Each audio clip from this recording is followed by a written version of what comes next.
ప్రపంచ stock market చరిత్రలో Taiwan ఇప్పుడు ఒక సంచలనాన్ని నమోదు చేసింది. ముఖ్యంగా ప్రపంచ స్టాక్ మార్కెట్లలో ఇప్పుడు 5వ స్థానాన్ని ఆక్రమించింది.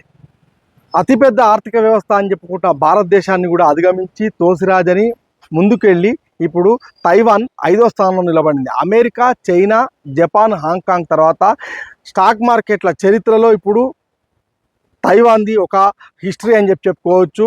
ముఖ్యంగా భారతదేశం $4.92 ట్రిలియన్ వద్ద ఆగిపోతే స్టాక్ మార్కెట్కి సంబంధించి తైవాన్ $4.95 ట్రిలియన్ నమోదు చేసినట్టుగా బ్లూంబర్గ్ నివేదిక వెల్లడిస్తుంది. ఈ నేపథ్యంలో మనం చూడవచ్చు, అంటే ఒక దేశము అత్యధిక జనాభా కలిగి ఉండడమో, లేకుంటే పెద్ద సరిహద్దులను కలిగి ఉండడమో, లేకుంటే పెద్ద మొత్తంలో ఇన్వెస్టర్లను ఆకర్షించడం మాత్రమే కాదు, కానీ సృజనాత్మకమైన ఆలోచనలు, చిన్న చిన్న ఐడియాలే మొత్తంగా జీవితాలను మారుస్తాయి, దేశాలను మారుస్తాయని చెప్పడానికి తైవాన్ ఇప్పుడు ఒక ఉదాహరణ అని చెప్పుకోవచ్చు. ముఖ్యంగా తైవాన్లో మనం ఒక ప్రత్యేకమైన అంశం గురించి చెప్పుకోవాలి. తైవాను ఆ విధంగా పోటీలో నిలవడానికి గల ప్రధాన కారణము, తైవాన్కు సంబంధించి తైవాన్ సెమీకండక్టర్స్ మ్యానుఫ్యాక్చరింగ్ కంపెనీ. ఇది పూర్తిగా 42 నుంచి 40% మొత్తంగా స్టాక్ మార్కెట్ను ఒక కుదిపేసింది.